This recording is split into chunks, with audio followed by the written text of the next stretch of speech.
kawalang kabuluhan ng buhay, no? So, ngayon po ay yung teksto po natin, mga kapatid sa Panginoon, ay ito po yung ating panghahanguin sa John chapter 12 verses 46. Na sinasabi po dito, mga kapatid sa Panginoon, na ako ay naparito bilang ilaw ng sanlibutan upang ang manalig sa akin ay huwag manatili sa kadiliman. Hindi ako ang umahatol sa taong dumirinig ng aking salita, ngunit ayaw namang sumunod dito, sapagkat hindi ako naparito upang hatulan ang sanlibutan, kundi upang iligtas ito. No? Ano po ang sabi doon? I am come a light into the world, that whosoever believed on me should not abide in darkness. And if any man hear my words and believe not, I judge him not, for I came not to judge the world, but to save the world. Ayan, napakagandang mensahe ng Panginoon. Ating palakpakan ng Panginoon. Praise the Lord.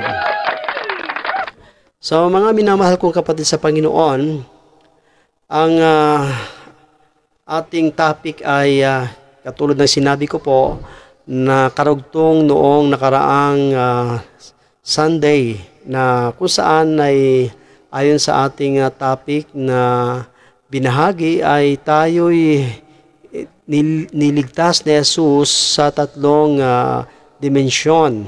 No? Una ay pagliligtas mula sa malawakang kasamaan. Ibig sabihin sa kapangyarihan ni Satanas, tayo iniligtas ni Jesus. At ang isa sa kamandag ni Satanas ay ang kasalanan. Ngunit ay tayo po niligtas ni Jesus sa kamandag ng kasalanan nung si Jesus ay nag-alay ng buhay sa krus.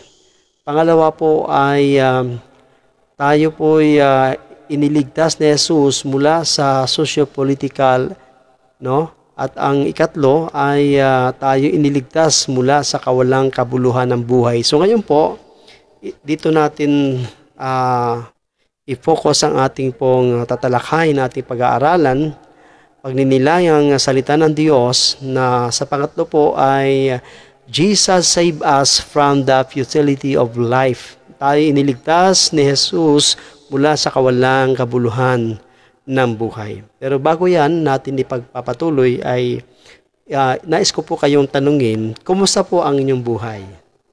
Ayan, ang buhay po ba ninyo ay meron pang kabuluhan, at ang buhay po ba ninyo ay masasabi natin na tama ang direksyon na tinatahak, no? Okay, so meron pong mga tao ngayon na nabubuhay tila bagang walang direksyon, walang patutunguhan, at hindi nga alam kung saan tutungo ang takbo ng kanyang buhay. No, parang ang buhay niya ay tulad ng isang eroplano na walang malandingan, di ba? No, at pag ang eroplano walang malandingan, sigurado mag-landing crash po 'yan, no? Maka-crash po 'yan kapag walang malandingan. Now, ang maraming buhay ng tao ngayon sa kasalukuyang panahon na parang eroplano na walang malalandingan, walang direksyon. And brothers and sisters in Christ, ngayon po ay ang buhay na walang kabuluhan, buhay na walang purpose, buhay na masalimuot, ay ito po yung nais ni Jesus na iligtas. Nais ni Jesus na tayo ay hanguin sa ganitong klaseng buhay. Buhay na walang kahulugan, sabi nga, walang kabuluhan o hungkag na buhay. At mayroong isang sikat na aktres na ang pangalan po ay si Marilyn Monroe, na natagpo ang isa ng malamig na bangkay sa kanyang room, at siya po ay nag-suicide. At alam po ba ninyo, mga kapatid sa Panginoon, na nag-iwan po siya ng suicide note, na kung saan ay nakasa doon na my life is empty, nobody loves me. no? Ang buhay niya raw ay walang laman. Ang kanyang buhay ay hungkag. No, bakit kaya nasabi yon ni Marilyn Monroe na ang kanyang buhay ay walang laman, walang kabuluhan, no? Sa kabila po ng kanyang katanyagan, sa kabila ng kanyang kayamanan.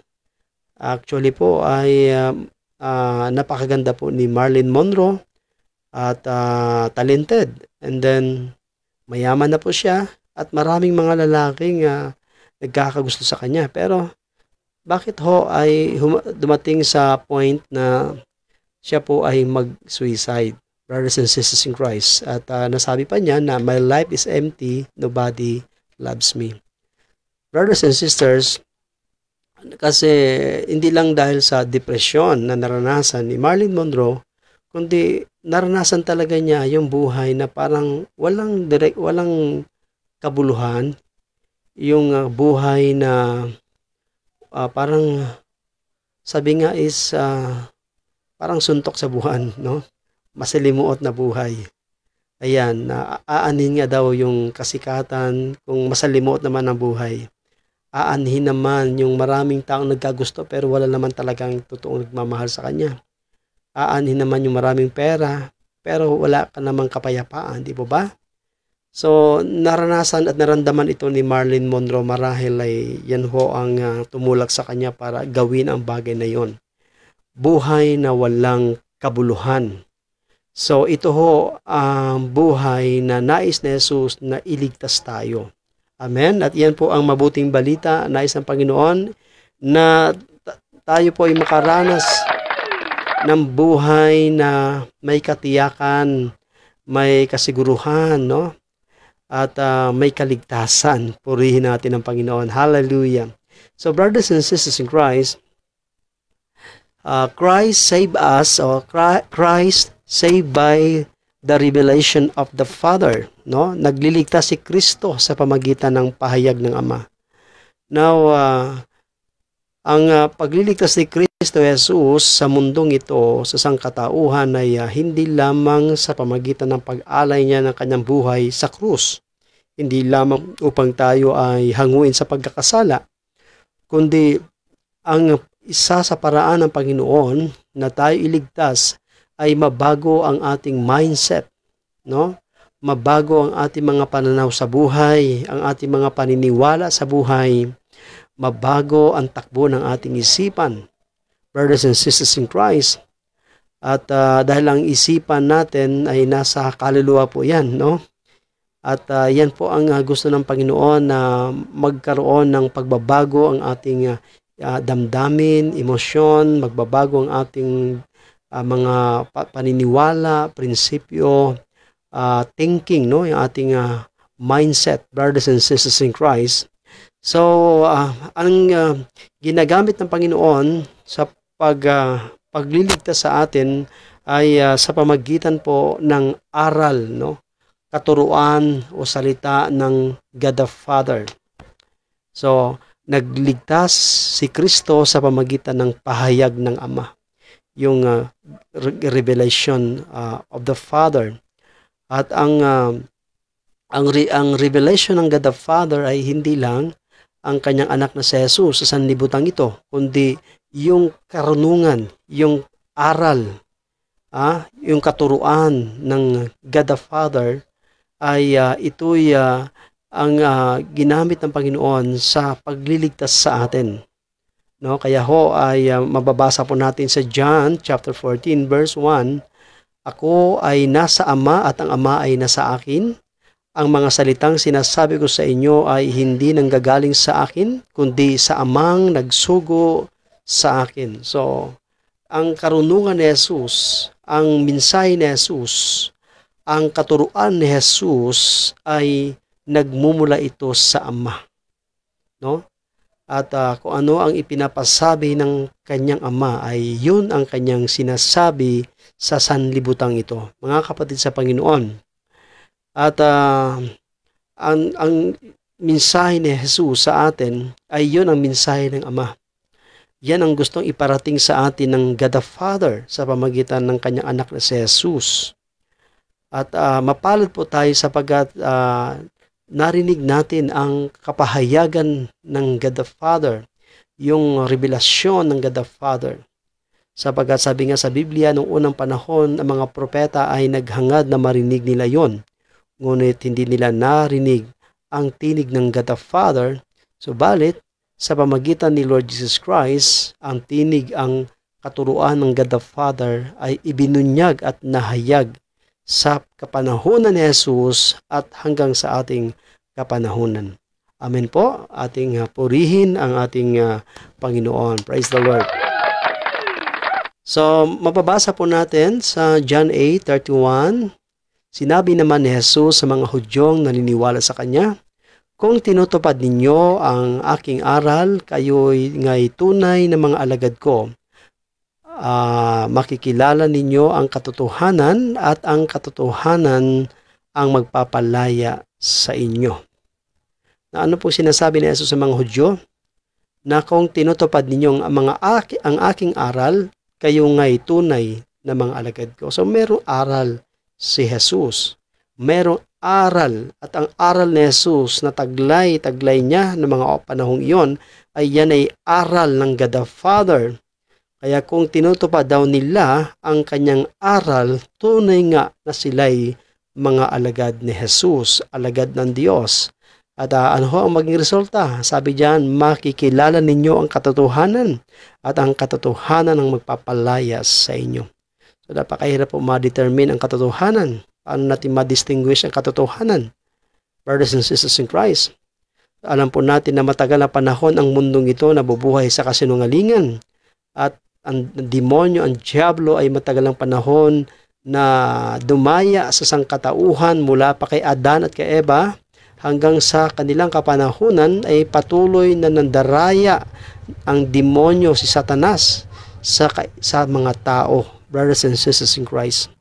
So balit ang sabi diyan ay dumating si Jesus upang iligtas ang tao mula sa pandaraya, mula sa kadiliman ng kaisipan at kabulagang espiritual, ay ito'y mapapalaya sa pamagitan ng katotohanan. So si Jesucristo ang tanging nagbunyag tungkol sa katotohanan, at hindi lang yun basta katotohanan, yan ay holy truth, brothers and sisters in Christ, dahil yan po ay katotohanan na hindi tungkol sa science.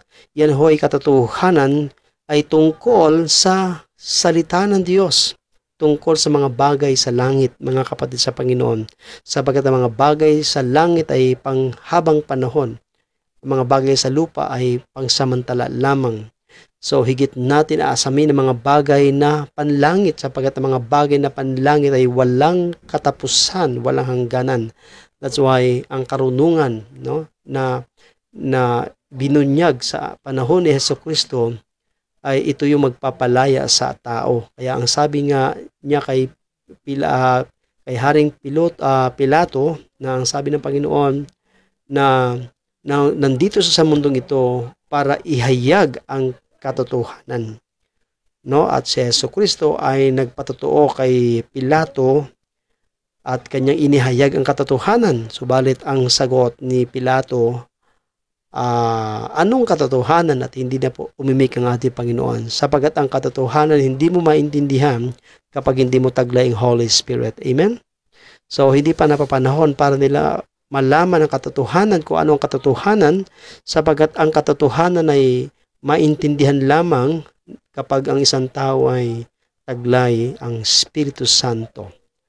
Kaya ho ay sabi ng Panginoon na makikilala ninyo ang katotohanan at ang katotohanan ang magpapalaya sa inyo. So ang katotohanan po ay may kapangyarihan na magpalaya saan? Mula sa kamangmangan, no? Mula sa kabulagang espiritual. At marami pong tao nung unang panahon na nasa kalagayan po ng kabulagang espiritual, at yan po ang naging problema ng mga iskriba at pariseyo, bagamat sila po'y maaalam sa batas ni Moises, ngunit sila po'y nasa estado ng kabulagang espiritual. At hindi lang ang mga religious leaders ng mga panahong yun, kundi ang buong bansa at halos ang mga tao ay nasa ganong kalagayan no? At ang mga disciple ay mayroon din, no? Nasa kalagayan kabulagan din, spiritual na kabulagan, subalit sila po'y pinalaya ni Jesucristo mula sa ganitong kadiliman o kabulagang spiritual. Kaya ang sabi doon ay makikilala ninyo katotohanan at ang katotohanan ng magpapalaya sa inyo. Amen po. Ating purihin at palakpakan natin ang Panginoon. So, His preaching liberates us because they offer meaning and purpose to life. No?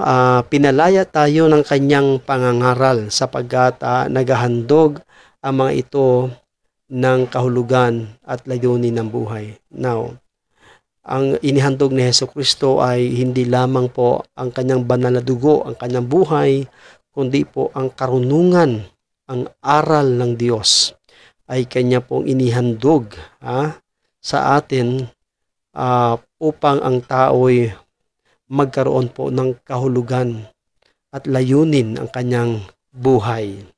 Praise the Lord. So, destroying the darkness of ignorance and despair of the teachings of Jesus. No, winawasak ang kadiliman ng kamangmangan at kawalan ng pag-asa ng mga aral ni Jesus. So, ang mundo ay matagal na panahon na brainwash ng diablo, no? Ang mundong ito matagal na panahon na nalinlang, naligaw. Ngunit sa pamagitan ng aral ni Jesus ay ang tao na matagal ng panahon na linlang at nadaya ng sanlibutan, nadaya ng diablo, ay sila po'y bumalik sa realidad, magkaroon ng realization, spiritual realization, at kanila pong mapagtanto ang katotohanan patungkol sa kaligtasan, patungkol sa kalayaan na tanging si Jesucristo lamang ang makagagawa nito, mga kapatid sa Panginoon. Hallelujah. So ganun po ka-powerful ang aral ni Jesus na tayo po'y kayang palayain mula sa kadiliman, no? Sapagkat naghandog siya ng kanyang buhay, hindi lang buhay kundi yung karunungan at mensahe ng God the Father. Amen po. So, kaya nga po ang sabi ng Biblia na naparito ang diablo upang pumatay, di ba? Magwasak at magnakaw. Ngunit si Jesucristo ay dumating sa mundong ito upang wasakin ang lahat ng mga gawa ng diablo sa isipan at kalooban ng isang tao sa pamamagitan ng aral ni Jesus. Kaya nga si Jesus nangaral Walang sandali na hindi siya nangaral, na talagang ang kanyang panahon, ang kanyang buong panahon, oras ay iginugugol niya sa kanyang pangangaral sapagkat yun po ang paraan ng pagliligtas ni Kristo sa sangkatauhan at sa mga tao. Mga kapatid sa Panginoon, so mababasa po natin sa John 8:12, muling nagsalita si Jesus sa mga Pariseyo. Sinabi niya, ako ang ilaw ng sanlibutan. Ang sumusunod sa akin ay magkakaroon ng ilaw sa kanyang buhay at di na lalakad sa kadiliman. Anong sabi ng Panginoon?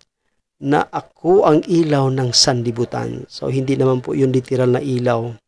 So ibig sabihin, siya ang liwanag, no? Mula sa madilim na kalalagayan ng tao. At ang mundong ito ay nasa madilim na kalalagayan dahil sa kasamaan at kasalanan. Subalit nung dumating si Jesus, siya ang ilaw sa pamamagitan ng kanyang liwanag na taglay. Ang kadiliman sa mundong ito sa buhay ng mga tao ay pawiin. Sinaga ng liwanag at ilaw nanggagaling sa ating Panginoong Hesukristo. Amen? Kaya ang sabi diyan, ang sumusunod sa akin ay magkakaroon ng ilaw sa kanyang buhay at di na lalakad sa kadiliman. So magkakaroon ng realization, magkaroon ng pagbabago ang kanyang buhay, magkakaroon siya ng panibagong kapanganakan sa harapan ng Diyos, no? Dahil po kay Jesus, sapagat ang liwanag ni Jesus ay ito'y sisinag sa ating mga buhay at ay rin ay magliliwanag sa daigdig na ito.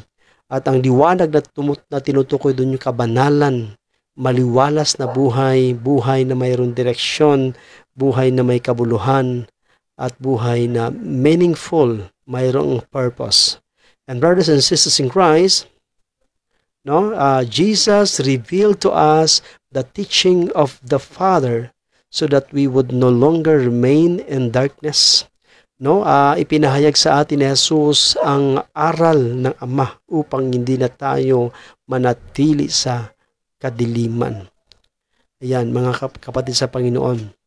So yung aral ng God the Father through our Lord Jesus Christ and through the Holy Spirit, brothers and sisters in Christ, ay tayo po ay hindi na manatili sa kadiliman ang ating buhay. Tayo po ay makalaya, ma-transfer from darkness to light. Mula sa kaharian ni Satanas tungo sa kaharian ng ating Panginoong Hesukristo. Amen? Hallelujah. So, brothers and sisters in Christ, the salvation of Jesus requires it to be possessed and live. Ang pagliligtas ni Jesus ay kinakailangan ito angkinin, akuin, at ipamuhay, mga kapatid sa Panginoon. So, marami pong akong nabanggit na mga turo ni Jesus nung nakaraang Sunday, doon po yon. But this time ay atin na pong pinaikli, So, yung aral ni Jesucristo, katuruan ni Jesus, yung pagliligtas niya sa pamamagitan ng kanyang pagtuturo, binabago tayo ng kanyang katuruan. So, ito ay dapat natin angkinin, akuin at ipahayag, ang sa ating buhay, ang mga aral ng Panginoong Hesukristo. Mga kapatid sa Panginoon, kaya nga po sinasabi sa atin ng 1 Peter chapter 4, verse 1 to 3, na kung saan ay sabi doon, dahil naghirap si Kristo sa katawang taos niya, dapat ay handa rin tayong maghirap, sapagat hindi gumagawa ng kasalanan ang taong nagtitiis ng hirap. Hindi na siya sumusunod sa masasama niyang ugali, kundi sumusunod na siya sa kalooban ng Diyos. Kaya huwag na ninyong gawin ang mga ginagawa niyo noon, ang mga bagay na gustong gawin ng mga taong hindi kumikilala sa Diyos. Sabi doon, puno ng kahalayan ang buhay nyo noon at sinusunod ninyo ang nasa ng inyong laman. Palagi kayong nagtitipon-tipon para mag-inuman at gumawa ng mga bagay na kahiyahiya at sa pagsamba ninyo sa inyong mga Diyos-Diyosan kung ano-anong pang masasamang bagay ang ginagawa ninyo. So, ang sinasabi po ni St. Peter na yun po ang dati nyong buhay. Nung hindi nyo pa narinig ang katotohanan tungkol sa Diyos, ay ganyan kayo noon. Ngunit kayo ay binago. Kayo pinalaya ng Panginoon sa ganong klaseng buhay. Kaya ang kanyang reminders ay huwag bumalik. Huwag bumalik sa ganong klaseng buhay. Buhay na magulo, masalimuot, walang direksyon, buhay na walang kabuluhan. At dapat ay tuloy-tuloy ang pagbabago ng ating buhay. Kaya mababasa din po natin sa Santiago 1:23, sapagat ang nakikinig ng salita ngunit hindi sumusunod dito ay katulad ng isang taong tumingin sa salamin at pagkatapos tingnan mabuti ang sarili ay umalis at kinalimutan ang kanyang hitsura. Ang taong nagsasaliksik at nagpapatuloy sa pagsunod sa kautosang ganap na nagpapalaya sa tao ang pagpapalain ng Diyos sa lahat ng kanyang gawain. Siya ang taong gumagawa at hindi nakikinig lamang at pagkatapos ay nakakalimot. So, ipinapaliwanag po ni James sa atin na kung saan ay ang mga nakikinig ng salita ng Diyos ay huwag kaligtaan, Huwag kalimutan yung ating napakinggang mensahe ng Panginoon. Dahil kapag atin daw ito kinalimutan ay Katulad tayo sa isang taong nanalamin na kung saan ay pagkatapos manalamin ay agad nakalimutan yung kanyang dating ayos, no? Dating hitsura. So, brothers and sisters in Christ, ganoon din po na ang sabi ng Panginoon na ang salita ng Diyos ay parang salamin sa buhay natin. So, yan ay liwanag sa takbo, sa landas ng ating buhay na ating tinatahakan. Kaya ang sabi nga ni James na pagpapalain ng Diyos ang sumusunod sa kanyang mga salita, nagsasabuhay ng kanyang mga salita. Amen. Siya po ang higit na pinagpala ng Panginoon kaysa mga nakikinig lamang ngunit hindi naman ito isinasabuhay. Amen. Ating palakpakan ng Panginoon. Hallelujah. So, atin din po mababasa sa Lucas 11 talatang 28, ngunit sumagot siya, higit na mapalad ang mga nakikinig ng salita ng Diyos at tumutupad nito. No, sino raw po ang higit na pinagpala ng mga panahon yon ay hindi yung magulang ni Jesus, hindi rin po yung mga kapatid at pinsan ni Jesus, hindi rin po ang mga alagad ni Jesus ang sabi doon na mapalad, kundi yung mga nakikinig at nagsasabuhay ng mga salita ng Diyos ang higit na mapalad. Amen. Kapatid sa Panginoon, so hindi lamang tayo nakikinig sa sermon ng pari, sa sermon ng ating pastor, sa preacher, kundi talagang yung salita na ating napakinggan ay dapat hindi lalabas sa kabilang tenga. No? Kundi ang salita ng Diyos na ating napakinggan ay dapat tutuloy sa ating mga puso. Diba? At sa ating mga kamay at mga paa. So magiging buhay tayong salita ng Panginoon na pagkatapos natin mapakinggan ang salita ng Panginoon. Amen? Praise the Lord. Ayan, no? So, sa Matthew chapter 7, verse 24, ay mababasa din po natin, kaya't ang bawat nakikinig at nagsasagawa ng mga salita kung ito ay maitutulad sa isang taong matalino na nagtayo ng kanyang bahay na ang pundasyon ay bato. Umulan ng malakas, bumaha at binayo ng malakas na hangin ang bahay na iyon, ngunit hindi nagiba sapagkat nakatayo iyon sa bato. Ang bawat nakikinig ng aking salita, ngunit hindi naman nagsasagawa ng mga aral na ito ay maitutulad naman sa isang taong hangal na nagtayo ng kanyang bahay sa may buhanginan. No? Umulan ng malakas, bumaha, binayo ng malakas na hangin ang bahay. Ito ay bumagsak at lubusang nawasak. Purihin natin ang Panginoon. No? So, inilalarawan po sa atin ni Jesus ang taong nagsasabuhay ng Word of God. Katulad siya ng isang taong matalino na kung saan nagtayo daw siya ng bahay sa bato ang pundasyon. Kaya kahit anong bagyo, anong hampas ng hangin, kahit may baha ay hindi mawasak o hindi nawawasak yung bahay sapagkat matibay yung pundasyon. Pero daw yung mga hindi nagsasabuhay matapos mapakinggan ng Word of God ay katulad daw sa isang taong mangmang nagtayo ng bahay sa buhanginan. Alam niyo yung buhangin, malambot po yan, di ba? So, removable po siya. So, kunting hampas ng alon, mawawasak po yung kastilyong buhangin. No? So, hindi po mainam na magtayo ng bahay sa buhanginan kasi ang buhangin po ay removable. Kayang liparin ng alon at hangin. So, yan daw ang larawan ng hindi nagsasabuhay ng Word of God, isang taong mangmang.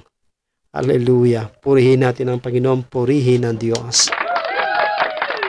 So, the effect of the teaching of Jesus on our lives, ang dulot ng mga aral ni Jesus sa ating buhay.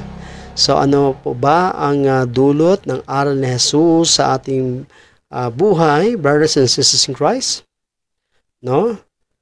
So una po ay iniligtas tayo sa kamangmangan at sa kawalan ng kabuluhan at layunin ng buhay.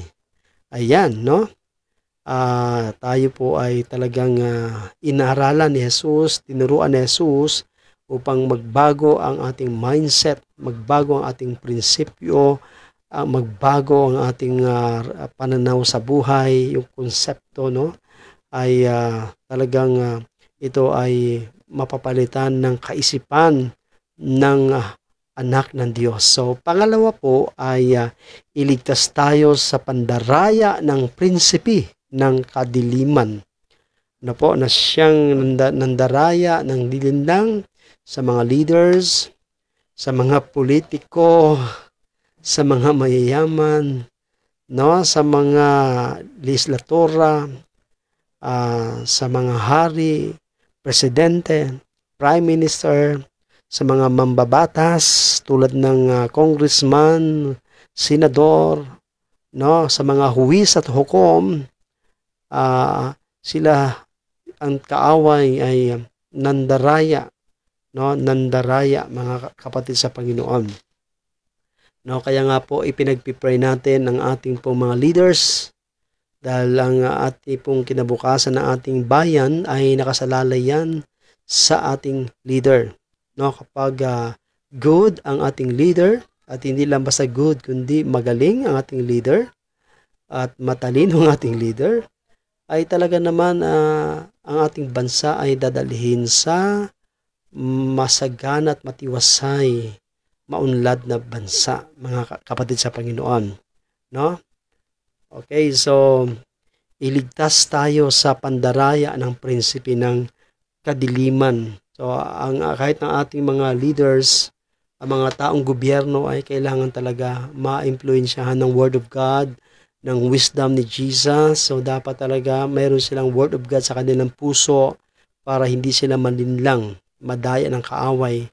Sapagkat kapag wala pong a man of God, ay talaga naman maari magkamali ang mga gumagawa ng batas, mga bumabalangkas ng batas, no? At kapag naging isa na pong batas ang isang panukala, hindi na ho yan basta-basta mabago. Kaya napaka-importante po ng batas na ginagawa ng ating mga congressman at senador ay ito ay kasihan nawa ng Holy Spirit, na ayon nawa ito sa kalooban ng Diyos. Ano po? At huwag nawa silang gumawa ng batas against the law of God.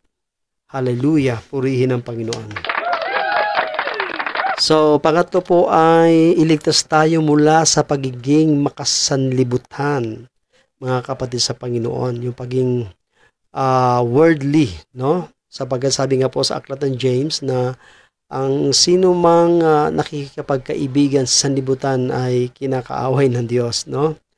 So, yung pong sanlibutan na sinasabi doon sa sa Second John, I think 1 John chapter 2 verse 15, na ang mga kinahuhumalingan ng tao sa mundong ito, mga nakapupukaw at mga nakatutukso sa paningin ng tao, at ang karayaan sa buhay ay hindi nagmumula sa Ama kundi sa sanlibutan. So, ang sabi doon, mapaparam ang sanlibutan at ang lahat ng kinahuhumalingan nito. Ngunit ang sumusunod sa kalooban ng Diyos ay mabubuhay magpakailanpaman. So, brothers and sisters in Christ, no, tayo po iniligtas ng Panginoon sa pagiging makasanlibutang kaisipan, pagiging worldly, kung saan ay puro na lang ang inaatupag natin ay mga bagay sa world, no? Mga worldly people na tayo masyado.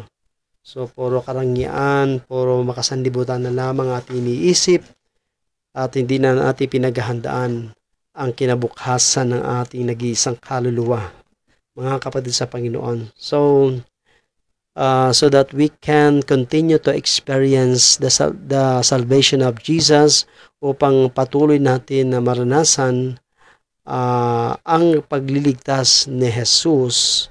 So, una ay hear the word of God. Pakinggan natin ang salita ng Diyos.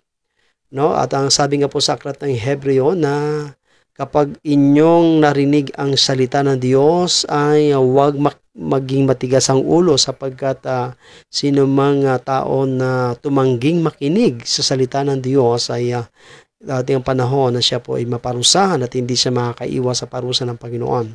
So, 3 times po yun na binanggit sa aklat ng Hebreo chapter 12 na kung saan po ay pakinggan ang salita ng Diyos.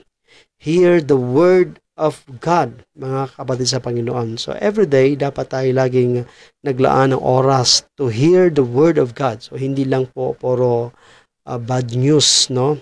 TV news ang ating pinapakinggan. Hindi lang yung kalam ng ating tiyan ang ating pinapakinggan. Hindi lang yung TikTok ang ating pinapakinggan at pinapanood, kundi yung salita ng Diyos. Hear the word of God, no? Sapagat napaka-busy ng mundong ito at marami po dito distraction, marami po tayong mapapakinggang mga salita na maaring maglayo at magligaw sa atin, no? Talaga ang salita po ng tao, powerful po yan. Dahil kapag pangit at mali yung ating mga sinasabi, ay pwede pong itong magresulta ng kaguluhan sa buhay ng tao. That's why ang salita ng Diyos ay higit natin palaging pakinggan. Hindi lang puro salita ng tao ang ating papakinggan. Amen po. So makinig tayo palagi ng Word of God sa sinasabi po ng Matthew chapter 4 verse 4 na hindi lamang sa tinapay nabubuhay ang isang tao kundi sa mga salita ng Diyos. So nakikinig dapat tayo ng Word of God, brothers and sisters in Christ. So pangalawa po ay meditate on the Word of God. Laging magpagnilayan ang Word of God. So hindi lamang ating pinapakinggan, kundi pinagninilayan, pinagbulay-bulayan ang salita ng Diyos, mga kapatid sa Panginoon. No? At yan po ay nasa Joshua chapter 1 verse 8 na ang sabi doon ay huwag kaligtaang basahin ang Holy Scripture. No? Yan ay pagnilayan ninyo araw at gabi upang matupad ang lahat na nakasaad doon. Sa gayon ikaw ay giginhawa at magtatagumpay. So pinagninilayan ang salita ng Panginoon na ating napapakinggan, mga kapatid sa Panginoon. So ini-apply natin sa ating sitwasyon na buhay. Paano ba natin mai-apply araw-araw ang salita ng Diyos na ating narinig? Amen? Paano magpatawad? Paano maging generous? Paano maging bukas palad? Paano tumulong? Paano magkawang gawa? Paano magmahal? Kahit sa kaaway, no? Paano magbigay ng unawa sa tao? Mga kapatid sa Panginoong Jesucristo, so atin po talaga pinagninilayan sa buhay natin ang Word of God. Ikatlo po ay do the Word of God. So gawin ang salita ng Panginoon. No? Gawin natin ang salita ng Diyos. Yun po. At ang panghuli po ay possess and embrace the Word of God. At talagang ating pong ito akuin, no? Panghawakan sa ating buhay ang salita ng Panginoon. So, ang Word of God ay, yan po yung promises sa atin ng Panginoon. So, yung Word of God, yan po yung assurance ng Panginoon sa atin. So, yun po yung aral ng Panginoon sa atin. That's why, so, ito ay ating panghawakan. Panghawakan ng kanyang mga salita. Ipamuhay ang kanyang mga salita. So, hindi natin itinatago ang Word of God, no? Kaya nga sabi ng Panginoon kapag nagsindi kayo ng ilawan, dapat inilalagay sa altar upang matanglawan ng liwanag ang nasa loob ng bahay. So wala daw nagsisindi ng ilaw pagkatapos ay ilagay sa ilalim ng higaan. Sa bagkos ang ilaw talaga ay nilalagay sa talagang sa mataas na lugar, sa altar, para magbigay liwanag. So yung Word of God, dapat natin ito akuin, panghawakan, isabuhay, tangkilikin ang Word of God. No, bago natin pakinggan ang salita ng tao, yung Word of God muna ang higit natin pakinggan. Minsan nakikinig tayo sa ating sariling damdamin, sa ating sariling kaisipan, sa ating mga pananaw sa buhay, ngunit nakaligtaan natin ang salita ng Diyos na higit po na mas higher, no, kaysa ating kaisipan, higit na mas marunong ang Word of God kaysa ating nalalamang karunungan. Mga kapatid sa Panginoong Jesucristo, so maraming salamat po sa mensahe ng Panginoon po ay tayo po ay napagpala sa mensaheng ito ng Diyos na ating pong napakinggan. At tayo po ay manalangin. Thank you, Father God, in the name of Jesus. Salamat, Panginoon, sa iyong mensahe, Lord, patungkol sa pagliligtas mo sa aming Panginoon mula sa buhay na walang katuturan, buhay na walang patutunguhan, buhay na walang kabuluhan. Father God, patuloy mo kami iligtas, patuloy mo kaming gabayan, patuloy po kayo magturo sa amin, Panginoon. Yes, Lord, palalahanan kami, Lord. Tulungan kami sa aming mga kahinaan. Pawiin ang aming kabulagang espiritual, pagalingin mo kami, Panginoon. Yes, Lord, sa lahat ng kamangmangan, sa lahat ng uri ng kawalan ng kabuluhan ng buhay, Ikaw ang aming tagapagligtas, ang aming manunubos, Panginoong Jesucristo. Pagpalain niyo po, Lord, lahat ng aking mga kapatid, lahat ng nanonood, nakatunghay ng video na ito, lahat na mag-share, like, mag-comment, at mag-follow, Panginoon God. Maraming salamat. Purihin ang iyong pangalan, dakilain ka, Panginoon. Yes, O Lord. Hallelujah. Thank you, Father God.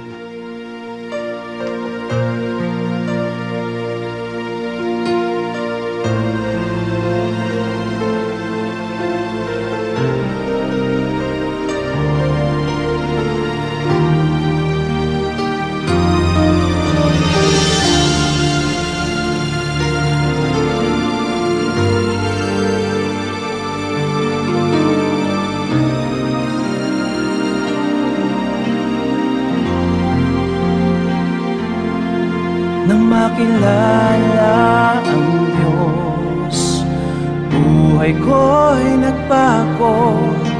Ginawang karapat-dapat ang sangkatulad ko. Kaya mga pangarap ay nilimo. Masunod lamang ang kanyang kalooban.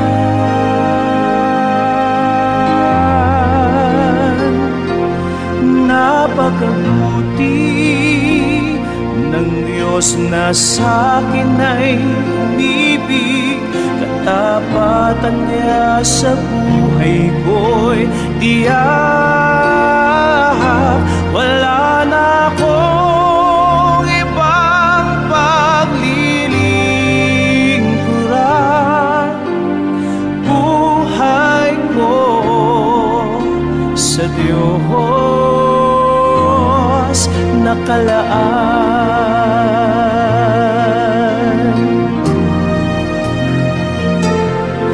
Nang makilala ang Diyos, buhay ko'y nagbago. Ginawang karapat-dapat ang isang katulad ko. Kaya mga pangarap ay nilimo. Masunod lamang ang kanyang kalooban.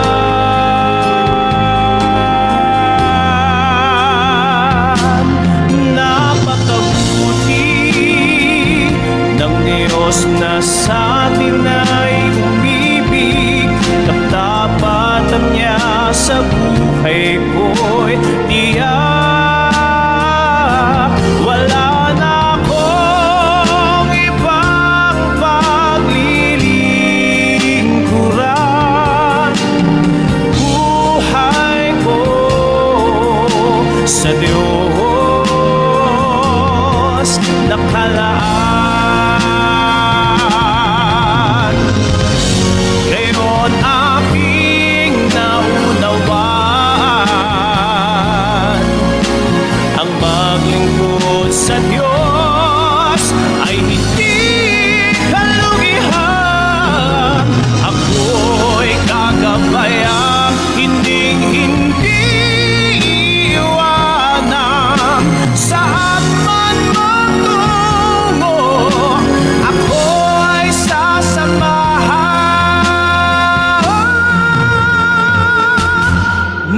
napakabuti ng Diyos na sa atin ay umibig.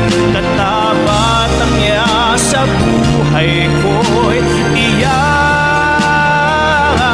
Wala na akong ibang paglilingkuran.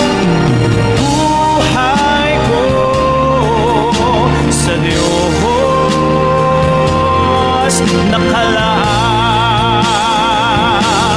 Napakabuti ng Diyos na sa atin ay umibig. Katapatan niya sa buhay ko'y tiyak. Wala na akong ibang paglilingkuran. Buhay ko sa Diyos. Buhay ko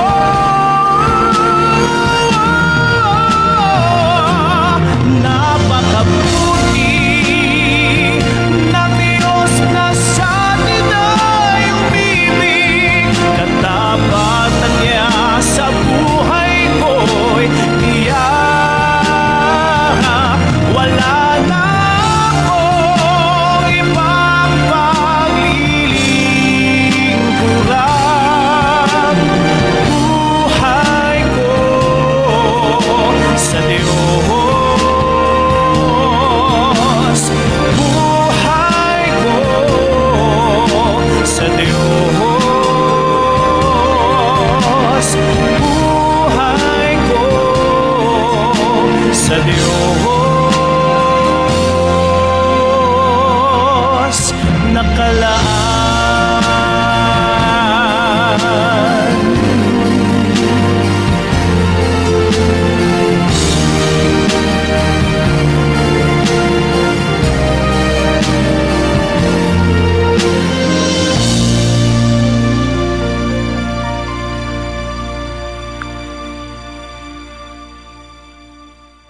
Praise the Lord. Purihin ang Panginoon, purihin ang Diyos. Salamat po sa tagumpay ng ating pong pangangaral ngayong gabi. At salamat po sa mga nakatunghay at nanood ng ating video. At kung kayo po ay napagpala sa mensahe ng Panginoon, ay maaari kayo mag-comment at pakishare ng ating video upang marami din po aabuti ng salita ng Diyos, no? Dito po sa social media. At kung kayo po ay napagpala din, maaari kayo mag-share ng inyong love gift dito po sa Prayer Warriors Community para po sa pangailangan po ng gawain ng Panginoon, no? Upang patuloy tayong makapag-reach out, no, doon sa mga taong nangangailangan. At patuloy po natin na tangkilikin ang gawain ng Panginoon. At salamat po mga kapatid sa Panginoon. At kung kayo po ay may mga prayer request, ay maaari niyo po i-PM sa akin dito po sa ating page, no? Kung ano po ang inyong mga prayer request. Maaari din po tayo magtumanggap ng blessings, no? Kung mayroon kayong mga housing lot, car at iba pa na gusto niyong publishingan, maaari niyo po i-PM ang inyong lingkod. Okay, so sa mga nais din po na magpa-counseling and pray over, so willing po tayo mag-serve, no, paki-PM lamang po mga kapatid sa Panginoon. So muli po ay ako po ang inyong lingkod, pansamantalang nagpapaalam at muli tayong babalik sa next Sunday, no? At muli po ako po si Brother Ramil Rico. God bless you all. And shalom. Good night.